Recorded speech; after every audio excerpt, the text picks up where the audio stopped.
Good afternoon and welcome to Webinar Wednesday. Today we are joined by Tim Young, Senior Pre-Sales Engineer at Contact.io. Webinar Wednesday would like to thank our sponsor, Contact.io. Contact.io optimizes processes and resources by refeeling how patients and equipment move through the care delivery. Using AI, IoT, and RTLS, Contact.io helps health systems uncover waste, streamline capacity, improve workflows, and make staff and patients feel safer, seen, and valued. Their asset management solution enables use cases such as device search for patient care, preventative maintenance, PAR level management, and loss prevention. The cloud-based IT-friendly platform can easily scale into other offerings, such as staff duress and patient elopement. So for more information, please visit contact.io. Just a reminder to save the date for our 2024 Spring MD Expo. We're headed to the M Resort Spa Casino in Las Vegas from April the 7th to the 9th. So please join us for 3 days of education, networking, and the latest advances in medical technology products and services. For more details, please visit mdexposhow.com. Also, I'd just like to mention congratulations to the finalists for the first annual Tech Choice Awards. TechNation is honoured to be part of the first awards that are 100% nominated by and voted by the HTM industry. All finalists have been contacted and voting is open online through January the 12th. So please visit technation.com/tech-choice-awards to vote for all categories, and the winners will be announced in the March issue of TechNation. Today's webinar is eligible for 1 CE credit from the ACI, and you can obtain your CE certificate by completing the post-webinar survey, which will be emailed 1 hour after the completion of today's webinar. You must complete the survey to receive your 1 CE credit, and you'll be able to download the certificate directly from your computer once the survey is submitted. If you have any questions, you can reach us at webinar@mdpublishing.com. Okay, let's kick off today's webinar by giving away one of our Webinar Wednesday t-shirts to the attendee that can tell me the answer to the following trivia question.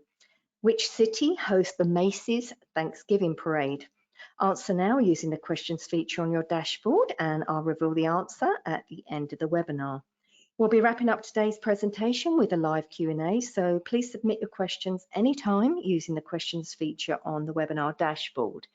As I mentioned earlier, today our presenter is Tim Young, and he will be discussing top 5 mistakes to avoid when choosing an RTLS solution. Tim, you may begin whenever you're ready. Thank you very much for the intro. I'm excited to hear the answer about where the Macy's Day Parade is held. Hello, everyone. Welcome. Thanks for the opportunity to talk to you all.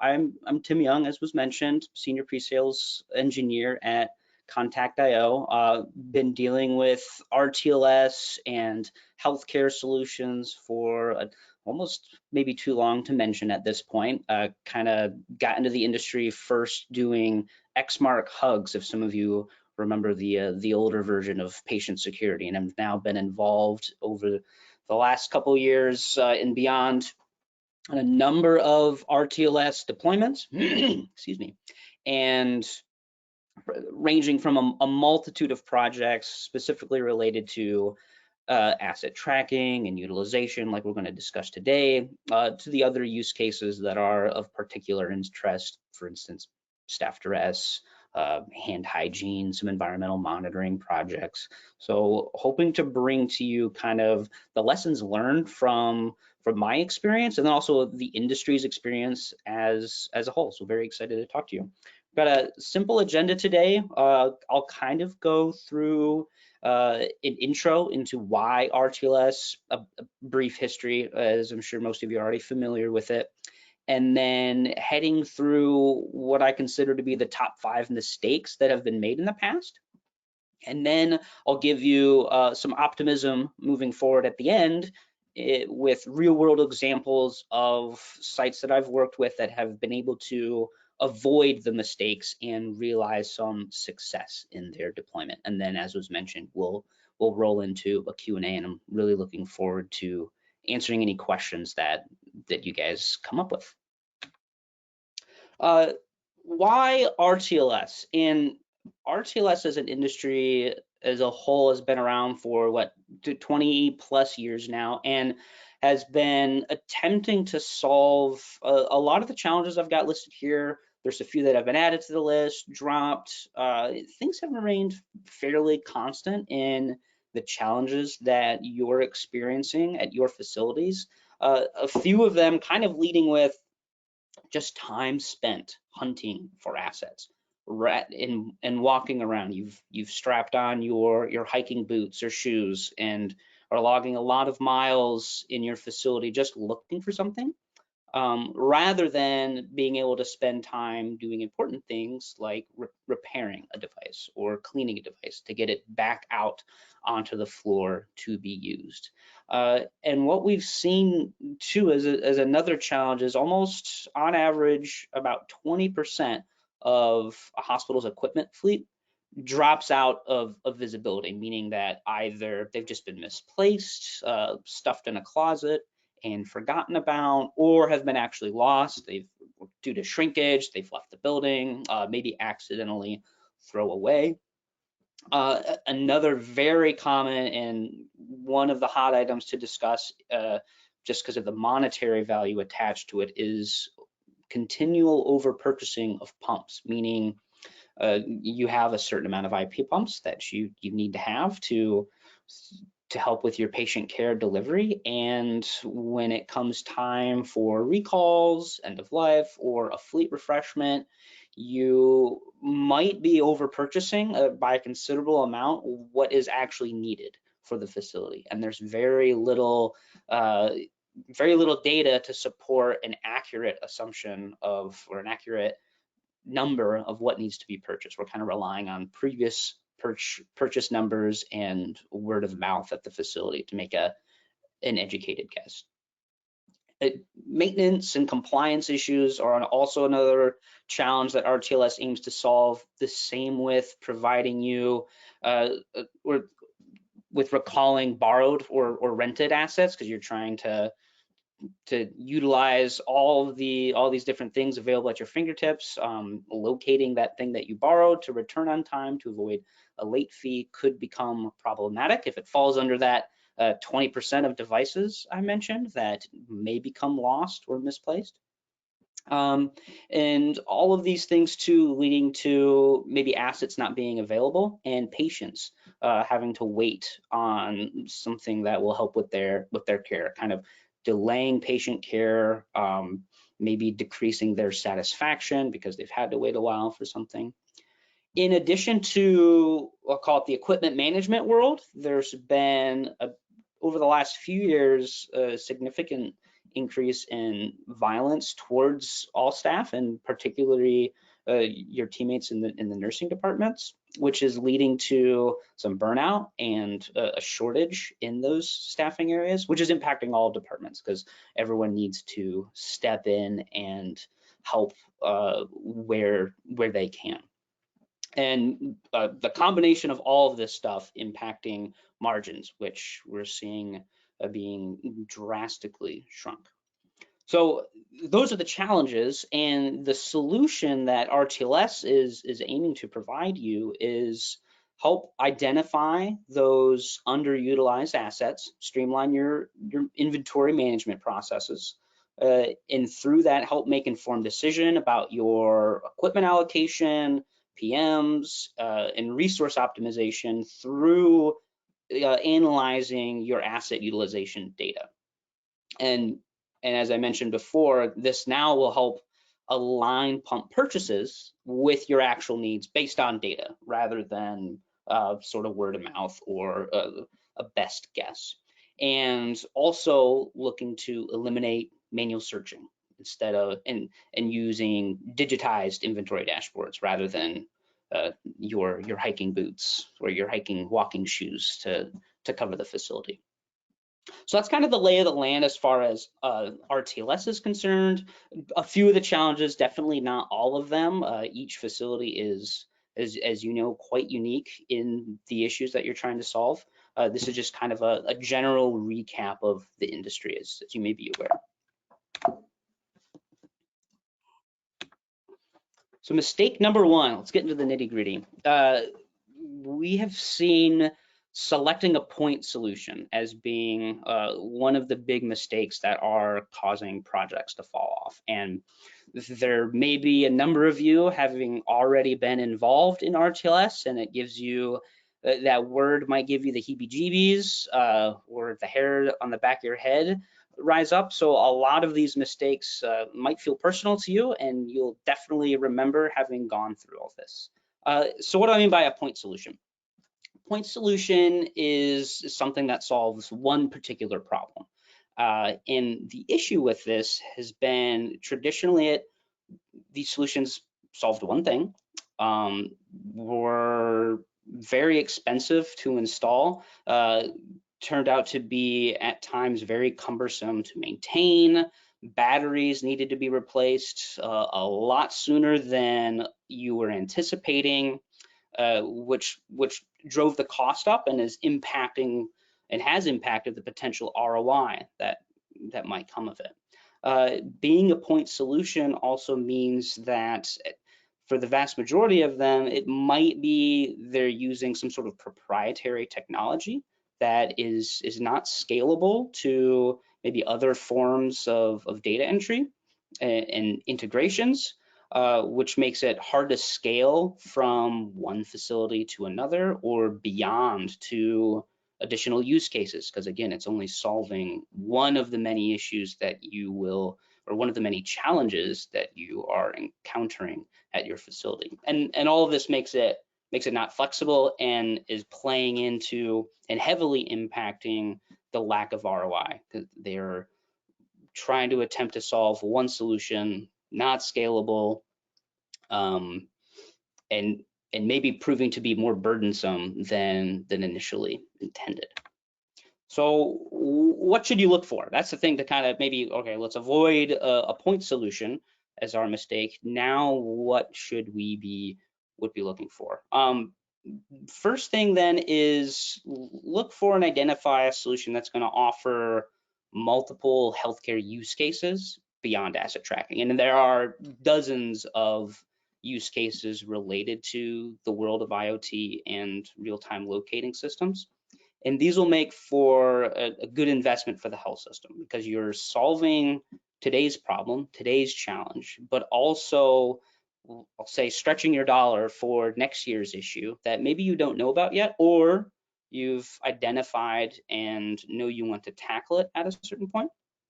So that there's a large portfolio of pieces that you can pick from to solve your problems. And this solution should also use the same infrastructure for all use cases. So great if it's got all the different use cases, maybe not so great if it's requiring you to install a subset of different pieces of infrastructure to solve all of them. So we want to make sure that anything you're selecting kind of has everything that you're looking for, which means a multitude of use cases and a single type of infrastructure that talks to itself and is able to work with other systems as well.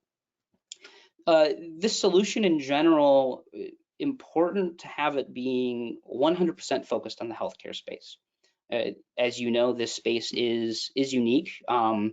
RTLS as an industry is not singularly focused on healthcare. It's involved in industrial, manufacturing, office spaces, and there may be solutions that are more catered to, let's say, manufacturing, which is definitely different than a healthcare space. And there's some trade-off or some similarities between the technology.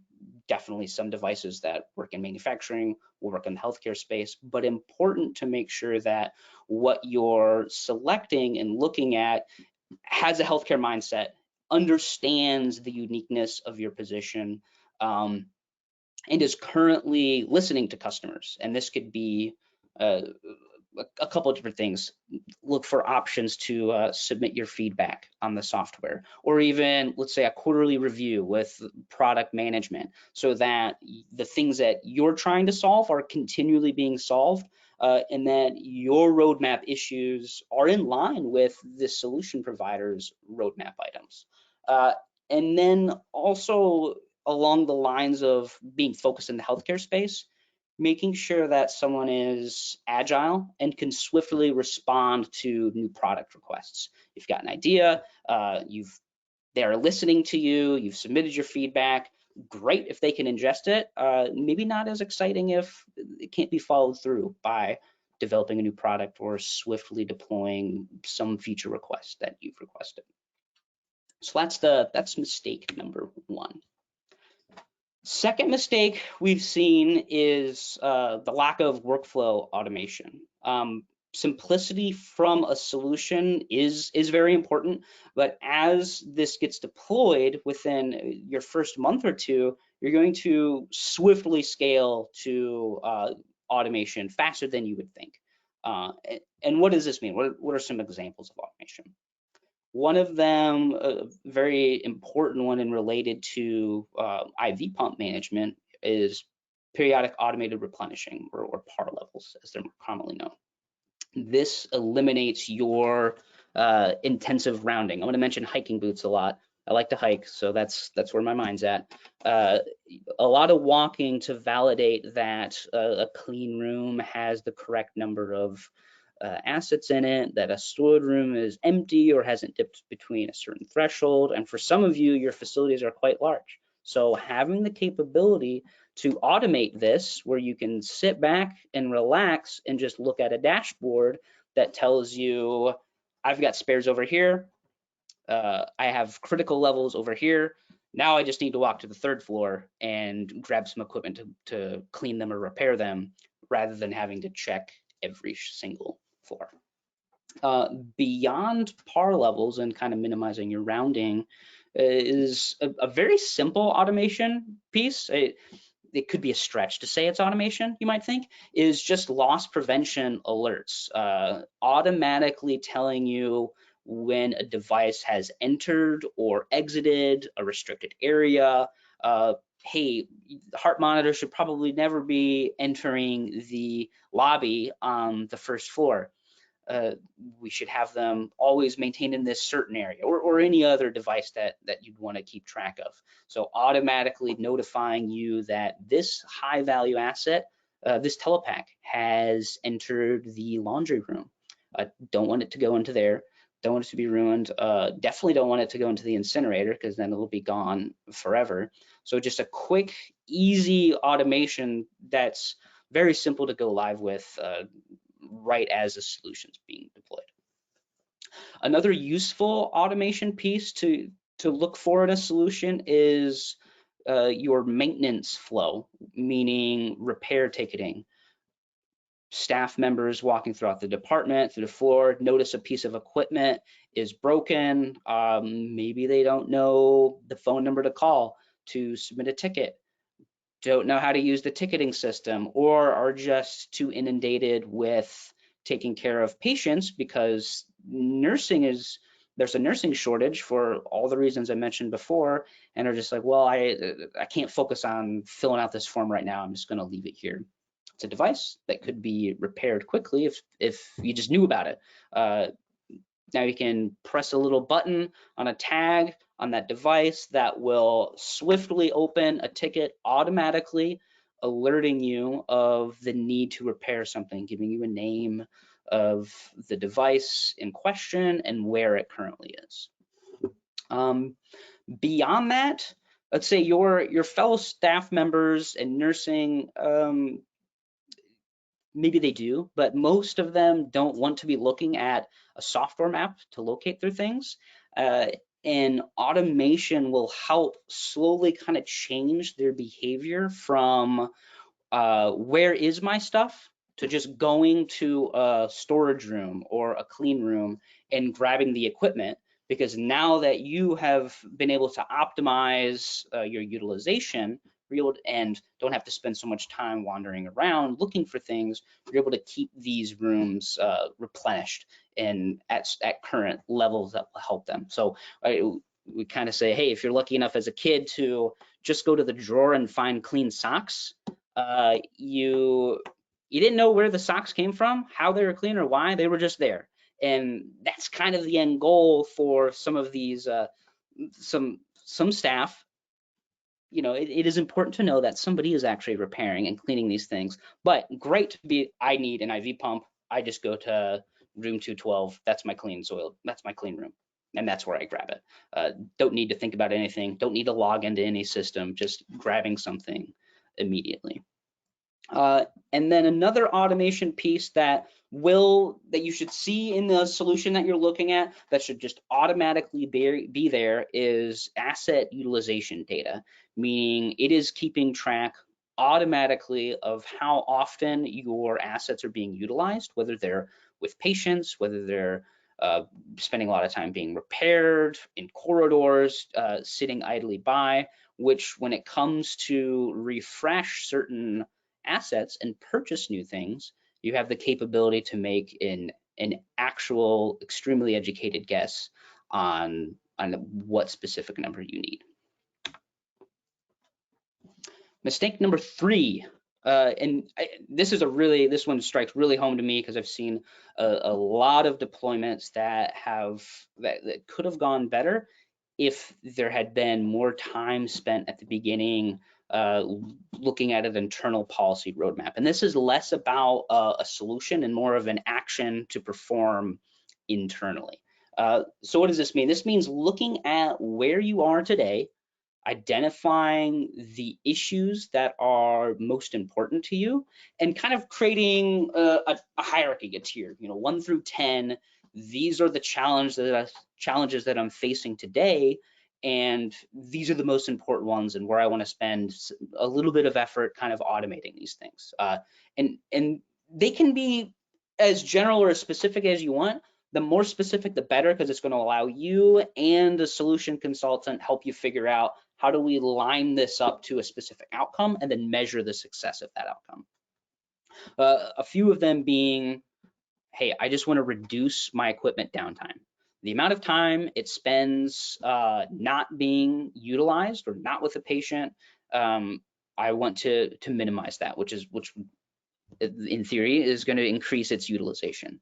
Or my number 1 item, I just want to streamline my maintenance procedures. So as I mentioned before, press a button, get a workflow automation. Or you don't have to know the outcome, you just need to know, like, this is the issue and this is the most important thing to me right now. So 1 through 5, and make sure your bottom ones, if you had to get rid of it, you could accept that.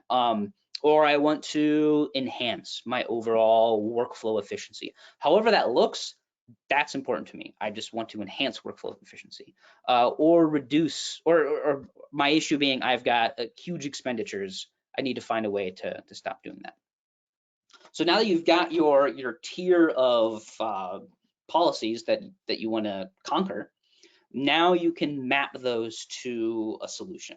So for instance, okay, we know number 1 item is reducing equipment downtime. So I want to make sure that I'm looking for a solution that gives me the capability to report on utilization. If reducing equipment downtime is my goal, maybe just having some dots on a map might not enable me to do that. Or if my equipment, if for streamlining maintenance, an example, if it's equipment is broken, what form do I fill out, what number? Let's streamline that. Press a red button on a tag and a ticket will be automatically opened in your ticketing system of choice.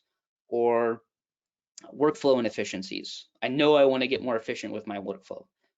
A solution should have something that's eliminating unnecessary time that you're spending wandering around. I call it walking around diligently searching for something. Now just give you a dashboard with assets and their current states.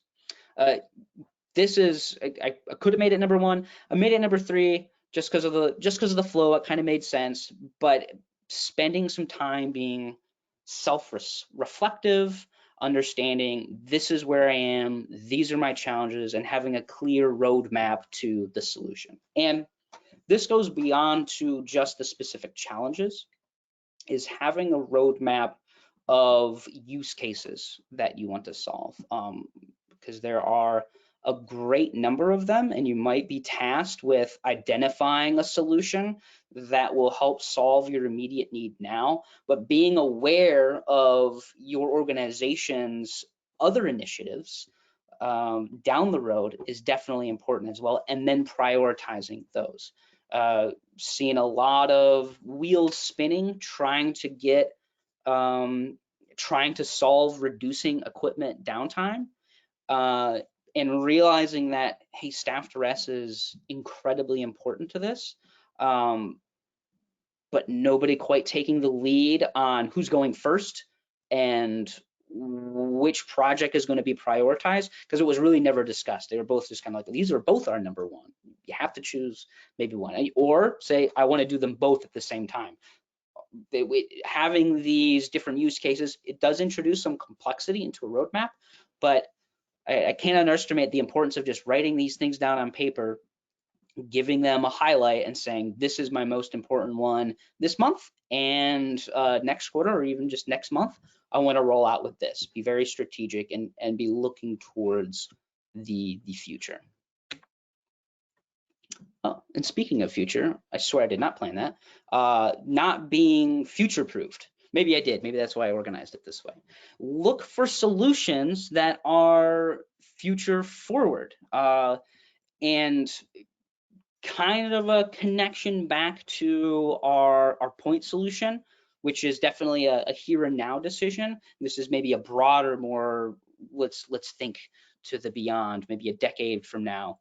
And what are those devices? Because I've seen a lot of decisions made on let's solve for today, but next year, oh, if we had only thought about going something that was maybe like an open standard, we'd be able to accomplish this this innovation, or this really cool innovative idea we have that we didn't know about last year, just because the times have changed and what our patients or our staff members want has changed. So a couple identifying features of a solution that's future forward. I think cloud hosted is a really big one. This means easily scaling across buildings. So being hosted in the cloud also means no on-site servers for your IT friends to be annoyed at. It also means faster deployment times, because you're not having to work with IT to spin up some servers, makes access to databases. It also means, because it's on the cloud and it's constantly maintained, you're getting, without downtime, latest security features, the latest app features that either you have talked to product management about and have been implemented, or somebody else has talked about it. Awesome new feature, automatically available for you, just enabling your continued success.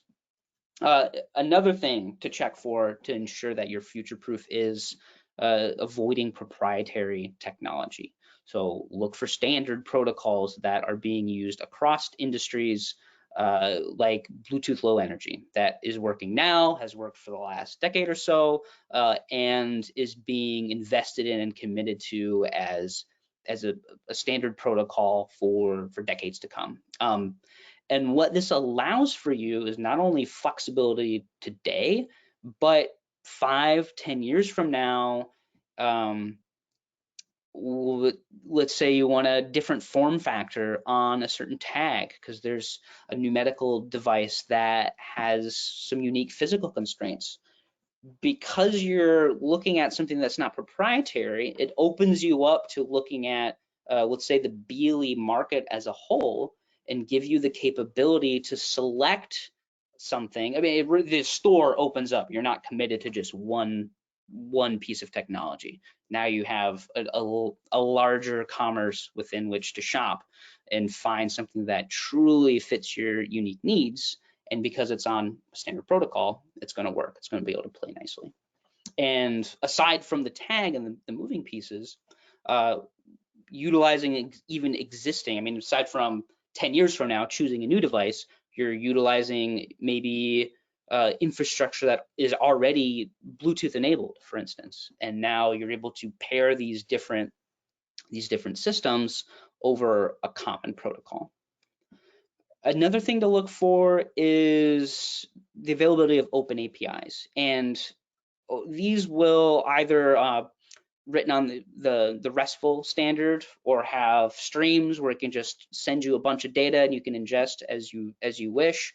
It allows for a ton of flexibility for you to play with any and all of your, we'll call them systems of record. So if you have maybe a homegrown application to solve some use case and realize that there's a chance to innovate 2 or 3 years from now and start ingesting maybe some location services information, you can do that because the groundwork has already been laid by you selecting a solution that is future-proofed. You have the capability to communicate to this system in a standard way. There's no need for we'll call it custom integration. Ask a question in the RESTful way and receive a response. And another identifier of something that's future-proof is, again, I'll keep mentioning it a couple of times, a large portfolio of additional use cases. Not being tied to one thing, constantly expanding to the ever-growing world of healthcare and all the different things that can be involved, whether it's in equipment management, whether it's with staff, patients, subsystems of equipment management, new ways of doing things, new workflows, new automation. The large portfolio will make sure we can cover the gamut of different challenges that you might uncover now or 5 years from now. So all this stuff is enabling the capability to play nice with your systems of record or CMMS or any other software that you might have today, and for some reason you have to make a change and go to another system because you're looking at a solution that has an open API and easy ways to communicate back and forth. You're not locked in undeciding on a very specific CMMS or something else. You have more flexibility in your choice, more flexibility in the open market. And then speaking of open market, you're also able to utilize maybe existing BLE tags that you've already placed on your fleet of devices for maybe another initiative, and having now BLE enabled infrastructure that can communicate with that, you're saving the time of having to go out and replace all those tags because you're operating something that has an open and standard protocol. Mistake number 5 is selecting a complicated software. Running joke here has been complicated software requiring you to have a PhD in RTLS or a PhD in IoT, and a lot of time training you on how to use the system when truthfully you just want it's something that's easily accessible, easy to learn, simple, intuitive, because we're not all here to learn and become experts on some high intelligence piece of software.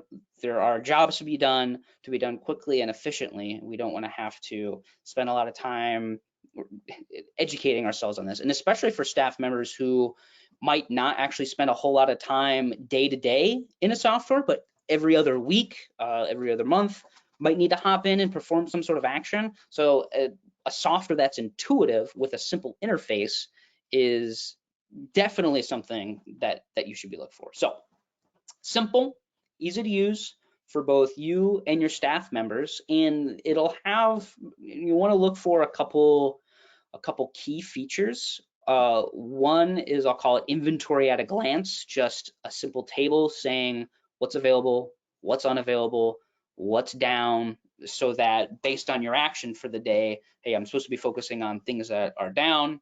Table, I've got 30 down devices. Where are they? I will go grab them. Capability to perform a quick search. Pull up your screen, a search bar. We're all familiar with it. Type in the device you're looking for, and now having that device's attributes and information and location at your fingerprint.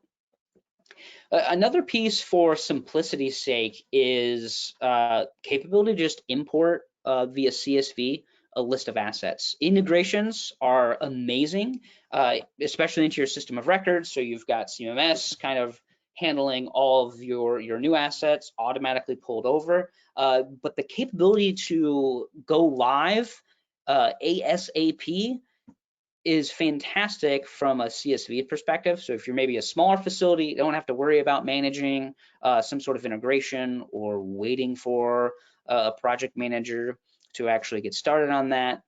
Quick and dirty import, and you're up and running very, very quickly. It's just a simple piece. When it comes to ease of use, few better things than to just ask a computer a question and expect an answer. So if any of you have been playing around with artificial intelligence, ChatGPT in particular, asking it some questions, getting some fun responses, look for a solution, and you can kind of see an example here on the right of there's a specific question you're trying to answer for today that might not be available by default. Having something with an AI to find that answer for you and give it to you quickly is an invaluable tool to turn your simple question into maybe a report that wasn't available before.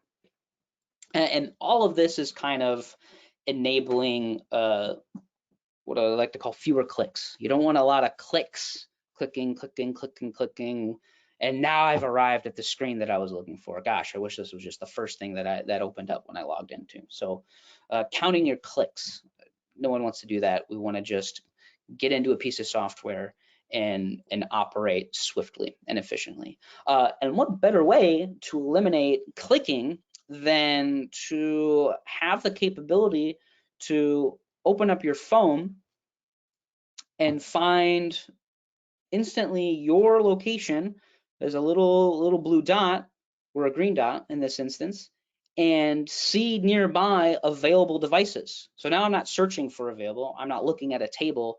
This is kind of one step forward in simplicity. Oh, behind me is an available IV pump. I'm gonna go grab that. And in front of me, where I was walking, are unavailable IV pumps. Well, clearly I cannot grab that one, so I'm gonna go and grab this one. Just another layer of things to look for from a simplicity standpoint.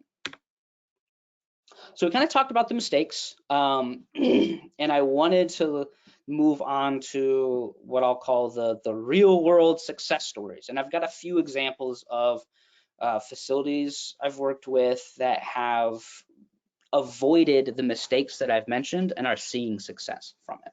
So what's our first one? Our first company here, they spent the time to identify their problem, which was, hey, I have way too many devices that are laying around that need maintenance. I know it, I see them in hallways, things are broken, unplugged, batteries not charged, etc. But nobody's opening tickets. We're only realizing it when biomed or clinical engineering is happening to go through this hallway, thank goodness, and be like, oh, this thing's broken, I need to take it down and repair. So no one was being notified. They identified that as their top priority, look for a solution that could enable that for them, resolve that issue, and they were also cognizant that they had future roadmap items that they wanted to cover, which was staff to rest. Like, hey, this is a big priority. It's not quite the one we want to launch right now, but I want to do that later. So now staff, they've identified their problem, identified their solution, and now are utilizing workflow automation. So avoided another one of our pitfalls or mistakes that could be made. And staff now know when I see a device that's broken, as easy as can be, I'm gonna press a red button, opens a ticket in ServiceNow because that's what they were using for their ticketing system. Says the device, serial number, all of the information you need, and most importantly, where it is. Now, biomed could go and retrieve that device, bring it down for repairs, and bring it out faster. So what they're seeing is an increased utilization of their devices because they're not spending as much time sitting in hallways or closets unused. They're now being utilized with patients. So that's success story number one. Success number two, and this is kind of avoiding overcomplication, but and going with simple. They could not find their wheelchairs fast enough. They identified that, like, hey, I have a floor, where are my wheelchairs? I can never locate them. And after we do this, I want to move on to doing staff duress. You're kind of noticing a theme here. So they matched that up with a solution that would resolve their problem statement, and now doing just a simple wallboard at the nurse's station that shows the current location of all wheelchairs on their floor. So glance up, oh, that's where they all are. I'll go grab one that's available, and now my patients are happier because they're not waiting for a wheelchair for as long as they usually are, which is enabling faster turnover and better patient satisfaction. Success number 2. Now we're on to success 3. This guy identified losing a bunch of high value assets between floors. And this was not necessarily losing, but misplacing. A device would go from the 7th floor to the 6th floor, and it was supposed to stay up there. So folks on the 7th floor were like, well, where is this thing? I can't find it anywhere. It's supposed to be right here. And it was staff on those floors spending an inordinate amount of time just trying to locate things and figure out where they had gone to. At the same time, a separate department, IT, was planning on rolling out a new wireless infrastructure. 2 teams thankfully got together, talked about an internal policy roadmap, determined this is where we want to be. So they selected BLE-enabled access points, an open standard solution, and created a plan that as each one of our facilities upgrade their Wi-Fi, we are now going to, at the same time, provide asset utilization metrics and alerts.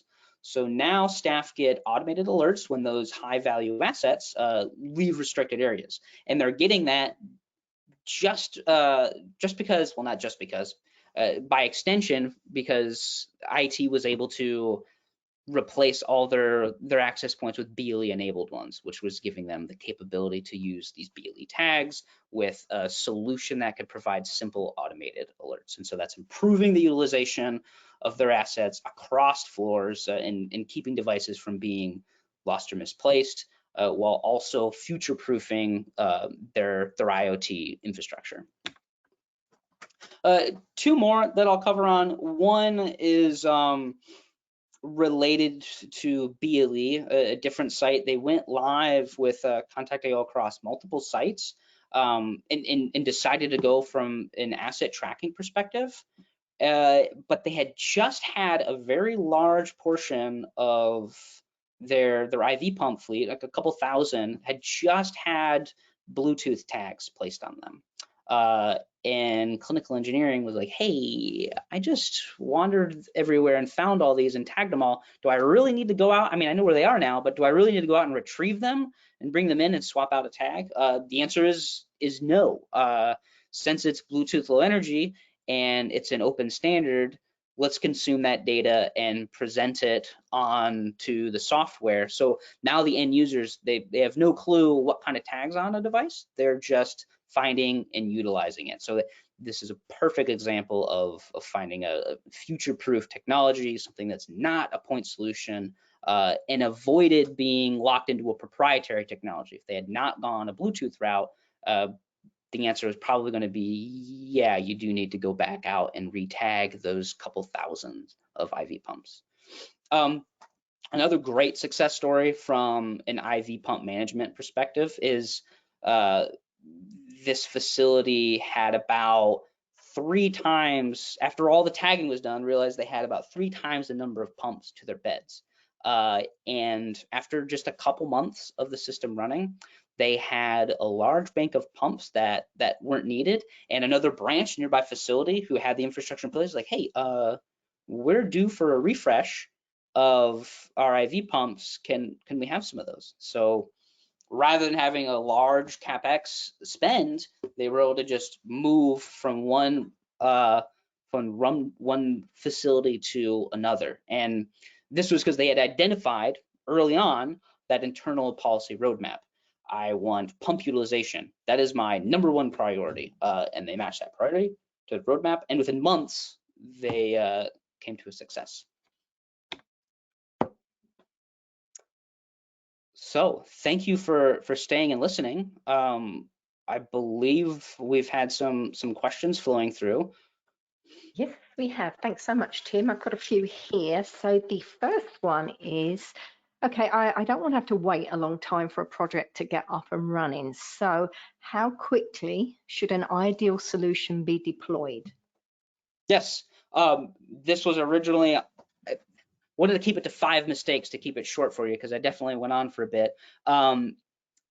Fast deployment is key, and depending on the size of your hospital, I've seen deployments, at least what we're doing, 200 bed facility in a couple weeks. Look for weeks and months rather than 6 months to a year, because the faster these things can get deployed, the quicker you are going to realize the ease of use, the utilization, and that's where kind of the ROI will come into play sooner. And which was definitely a pitfall of previous point solutions, is that ROI was never realized because it took a year for the project to start, maybe longer depending on the use case, and never quite realized its potential. So look for something like Contact.io that can do it in a couple weeks rather than a year or a couple months. Great. Can you explain again what a point solution is? Yeah, point solution meaning it just solved for a singular use case. So just kind of pointing out one thing and saying I'm going to solve that. And again, the issue being that it's not covering a broad range of challenges, just covering one thing. Okay, so another one here is, last time we did an RTLS project and batteries were a pain, what can be avoided there?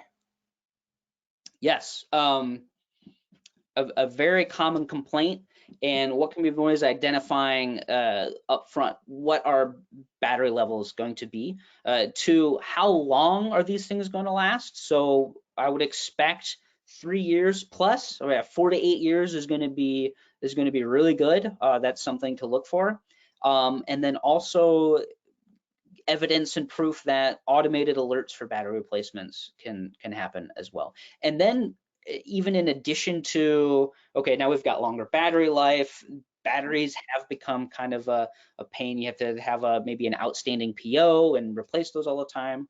Look for it to be rolled up, I'll say, as a service. So when a device needs a replacement, it's just there already. It's not something that you had to purchase and invest money in extra. That's great. Another question in here is, I have a lot of different departments that may be interested and don't want to overcomplicate things. Who should be involved in the internal policy conversations? Yeah, fantastic question. Because I like it because you said internal policy. It's my favorite mistake. Identifying the decision makers for your different departments, and this comes down to that roadmap. Clearly have each of those different groups clearly identify what they want, then select a champion for each of those departments, come together as a group and organize the hierarchy, because you are going to have to figure out who's going first, what is most important, but definitely important for each disparate group to come up with their laundry list, their wish list first, and then come together as a group after that and determine, all right, this is how we think we can prioritize it, and this is our rollout plan and a roadmap. And then once we have that, we can align that to a solution to say, all right, these are all the things that we want to do because I've heard from everybody, and this is what we're going to execute first. Great. So how do you address tracking staff? Yeah, very similarly to assets, and I'll say I locate staff, I don't track them. BLE enabled tags, badges that staff members can wear, that they can slip their existing ID badge in, and now it's just kind of part of their uniform.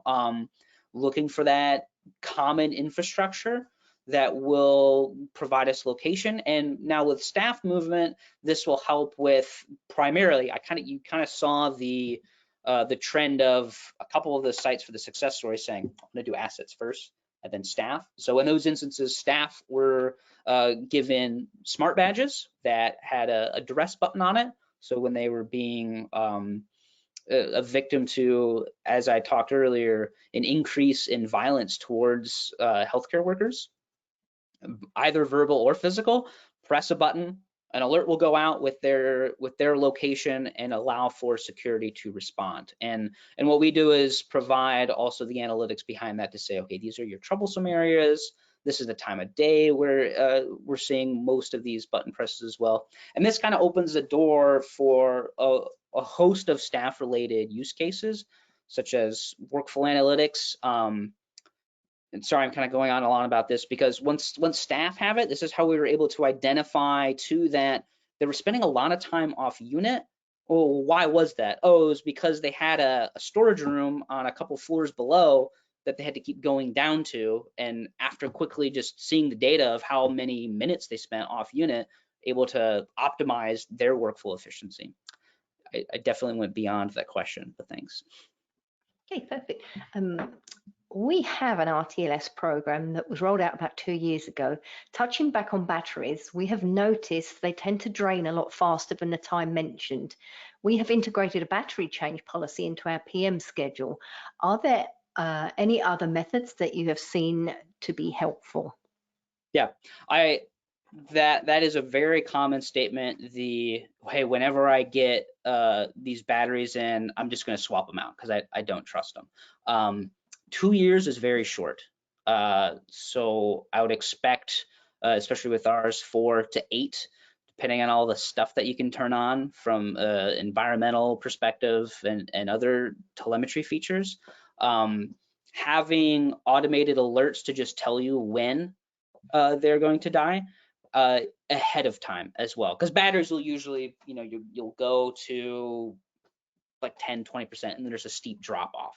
So getting an alert, what we like to do is a pre-configured alert that will go out and say, hey, this group is at 20% battery or less, let's go and retrieve them and bring them in. And because they're tagged and located, you have the location information. So I like the proactive approach of replacing them whenever you put your hands on the device, but unfortunately that's just too, from the sounds of it, that's just too often than what I would expect.